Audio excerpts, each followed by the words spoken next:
1966 সালে বতসোয়ানার স্থানীয় রাজনৈতিক নেতৃবৃন্দ যখন দখলদার ব্রিটিশদের কাছে স্বাধীনতার দাবি নিয়ে হাজির হয়, তখন পশ্চিমা গণমাধ্যম তাদেরকে আখ্যায়িত করে খুব সাহসী নয়তো খুব বোকা হিসেবে। অবশ্য পশ্চিমা গণমাধ্যমের এমন অদ্ভুত ব্যাখ্যা প্রদানের কারণও ছিল। তখন বতসোয়ানার পাকা রাস্তা ছিল মাত্র 12 কিলোমিটার, শিক্ষার হার ছিল মাত্র 25%। অধিকাংশ মানুষের জীবিকা নির্বাহ করত পশুপালন এবং কৃষিকাজের মাধ্যমে। পৃথিবীর সবচেয়ে দরিদ্র পীড়িত 5টি দেশের মধ্যে একটি ছিল তারা। এরকম অর্থসামাজিক পরিস্থিতিতে যখন একটি দেশ স্বাধীনতা লাভের জন্য মরিয়া হয়ে ওঠে, তখন রীতিমতো অবাক হওয়া ছাড়া উপায় আছে? অর্থনীতি ও রাজনীতি নিয়ে কাজ করা বিশেষজ্ঞরা ভেবেছিলেন বতসোয়ানা হয়তো শেষ পর্যন্ত টিকে যেতে পারবে না, কয়েক বছর যেতেই ব্যর্থ রাষ্ট্রের কাতারে নাম লেখাবে তারা। কিন্তু তারা সব সমীকরণ ওলটপালট করে দিয়ে বিশেষজ্ঞদের মতামতকে বুড়ো আঙুল দেখিয়ে নিজেদেরকে পুরো বিশ্বে অর্থনৈতিক উন্নয়নের রোল মডেল হিসেবে প্রতিষ্ঠিত করেছে। বতসোয়ানার উন্নয়নের পেছনে সবচেয়ে গুরুত্বপূর্ণ বিষয় ছিল ভাগ্য। শুনতে অবাক লাগলেও বাস্তবে ভাগ্যের সহায়তা ছাড়া এত দ্রুত উন্নয়নের মুখ দেখা সম্ভব হতো না। 1966 সালে ব্রিটিশদের কাছ থেকে স্বাধীনতা লাভের 3 বছর পরই বিখ্যাত খনিজ পদার্থ উত্তোলনকারী প্রতিষ্ঠান ডি বিয়ার্স গ্রুপ ঘোষণা দেয় যে বতসোয়ানায় কিছু পাথরের সন্ধান পাওয়া গেছে, যেগুলো থেকে হীরা পাওয়ার প্রবল সম্ভাবনা রয়েছে। তাদের কথা সত্য প্রমাণিত হয়। বতসোয়ানার ভাগ্য অবশ্যই ভালো বলতে হবে, কারণ স্বাধীনতা লাভের পূর্বে ব্রিটিশ শাসনামলে যদি এই হীরার সন্ধান পাওয়া যেত, তাহলে দেখা যেত ব্রিটিশ বেনিয়ানরা হীরা লুটপাট করে নিয়ে যাচ্ছে। এতে সবচেয়ে ক্ষতিগ্রস্ত হতো বতসোয়ানার সাধারণ মানুষ। দেশে কোনো দামি খনিজ সম্পদের সন্ধান পাওয়া গেলে সেখান থেকে যেন রাষ্ট্র সবচেয়ে বেশি লাভবান হয়, এটা নিশ্চিত করার দায়িত্ব বার্তায় রাষ্ট্রের প্রধান কর্তা ব্যক্তিদের উপর। 1967 সালেই বতসোয়ানার আইনসভায় খনিজ সম্পদ আহরণের ক্ষেত্রে একটি আইন প্রণয়ন করা হয়, যে আইন বিদেশি প্রতিষ্ঠানের মাধ্যমে উত্তোলিত খনিজ সম্পদ থেকে প্রাপ্ত লাভ্যাংশের 50% দেশটির সরকার পাবে, এরকম একটি বিধান রাখা হয়।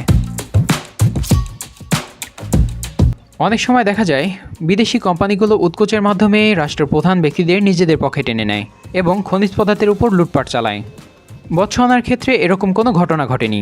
রাজনৈতিক নেতারা বহুজাতিক কোম্পানির অর্থের কাছে বিক্রি হয়ে যাননি।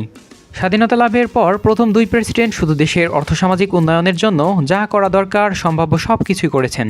তাই সেখানকার জনগণ হীরা উত্তোলনের মাধ্যমে প্রাপ্ত অর্থের পূর্ণ সুফল ভোগ করেছেন।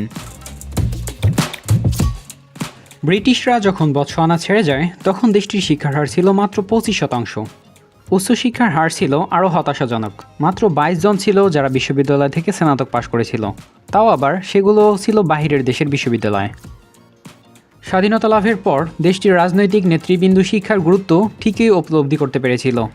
এজন্য হীরা উত্তোলন ও কৃষি শিল্পের মাধ্যমে প্রাপ্ত রাষ্ট্রীয় আয়ের একটা বিরাট অংশ তারা শিক্ষা প্রতিষ্ঠানের অবকাঠামো নির্মাণে ব্যয় করেন। 2013 সালে বতসোয়ানার শিক্ষার হার ছিল 87%। 2082 সালে প্রথম বিশ্ববিদ্যালয় প্রতিষ্ঠিত হয়, যার নাম দ্য ইউনিভার্সিটি অব বতসোয়ানা। বর্তমানে বতসোয়ানায় 8টি বিশ্ববিদ্যালয় রয়েছে, যেগুলো জাতীয় পর্যায়ে বিভিন্ন সেক্টরের জন্য দক্ষ ও শিক্ষিত মানুষ তৈরি করছে। আফ্রিকার আরেকটি গুরুত্বপূর্ণ বিষয় হলো সেখানকার রাজনৈতিক স্থিতিশীলতা। আফ্রিকার অনেক দেশে স্বাধীনতা লাভের পর দেখা গিয়েছে ক্ষমতার ভাগাভাগিকে কেন্দ্র করে সেসব দেশের বিভিন্ন অঞ্চল কিংবা ক্ষুদ্র গোষ্ঠীর মধ্যে দ্বন্দ্ব শুরু হয়ে যায়। ফলে একসময় কোনো সমঝোতায় না আসতে পেরে বিবাদমান পক্ষগুলো গৃহযুদ্ধে জড়িয়ে পড়ে। ধ্বংস হয়ে পড়ে দেশের অর্থনৈতিক এবং সামাজিক অবকাঠামো। উন্নয়নের পরিবর্তে দেশের সাধারণ মানুষের জীবনযাপন হয়ে দাঁড়ায় অবমাননাকর। এই বিষয়গুলো বিবেচনা করলে দেখা যায় যে বতসোয়ানায় গৃহযুদ্ধ বা কোনো রকম অভ্যন্তরীণ কোন্দল দেখা যায়নি। বতসোয়ানায় নিয়মিত নির্বাচন অনুষ্ঠিত হয়েছে, কখনো সেনাবাহিনীর অভ্যুত্থান ঘটেনি কিংবা কোনো গোষ্ঠীর দ্বারা নৈরাজ্যের আশ্রয় নেননি। ফলে বিদেশি বিনিয়োগকারীদের জন্য অন্যতম পছন্দের দেশ ছিল বতসোয়ানা। 1966 থেকে 1996 এই 30 বছরে বিশ্বের সবচেয়ে বেশি অর্থনৈতিক অগ্রগতি হওয়া দেশগুলোর মধ্যে শীর্ষে ছিল বতসোয়ানা।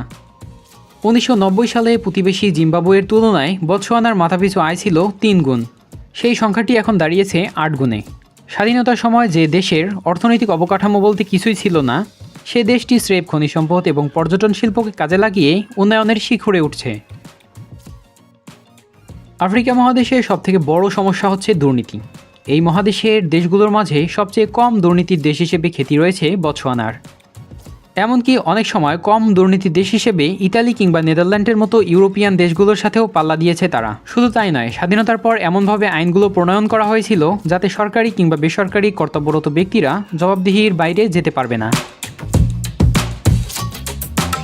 এক হীরার খনির জন্য বিপুল উন্নয়ন হলেও বতসোয়ানার অর্থনীতি এখনও বৈচিত্র্যতা লাভ করতে পারেনি।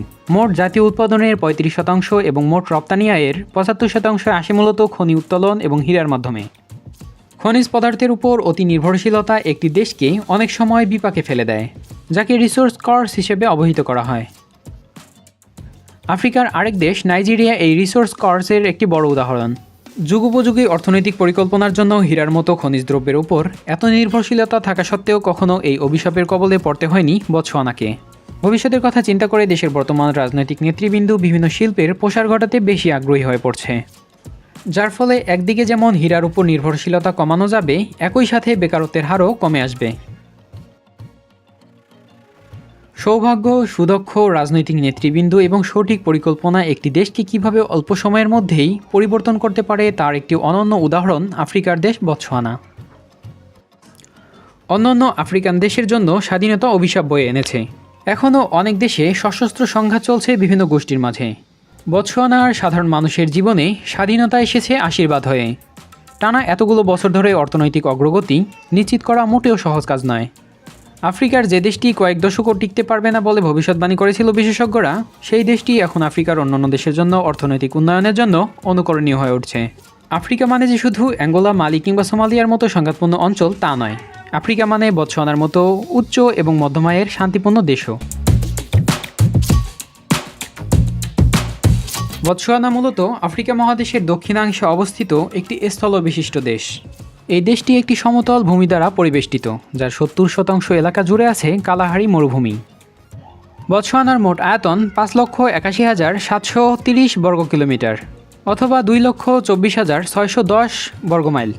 বতসোয়ানার মোট জনসংখ্যা 25,50,280 জন এবং দেশটির মোট জনসংখ্যা ঘনত্ব 4.45 জন। সর্বশেষ 2021 সালের একটি রিপোর্ট অনুযায়ী বতসোয়ানার মোট জিডিপি 17.61 বিলিয়ন মার্কিন ডলার এবং দেশটির মাথাপিছু আয় 7,738 মার্কিন ডলার। বতসোয়ানার মুদ্রার নাম পোলা। বতসোয়ানা সম্পর্কিত একটি পূর্ণাঙ্গ ডকুমেন্টারি ভিডিও পরবর্তীতে উপস্থাপন করা হবে। আশা করি ভিডিওটি ভালো লেগেছে। ভিডিওটি ভালো লাগলে অবশ্যই লাইক করবেন, কমেন্ট করে জানাতে পারেন আপনার মূল্যবান মতামত। ভিডিওটি বন্ধুবান্ধবদের সাথে শেয়ার করতে পারেন এবং আমাদের চ্যানেলে নতুন হলে সাবস্ক্রাইব করে পাশে থাকার অনুরোধ রইল। একই সাথে আমাদের চ্যানেলের অন্য ভিডিওগুলো দেখার আমন্ত্রণ রইল। দেখা হতে পারে পরের কোনো ভিডিওতে। ততক্ষণে সাবধানে থাকুন, সতর্ক থাকুন। ধন্যবাদ।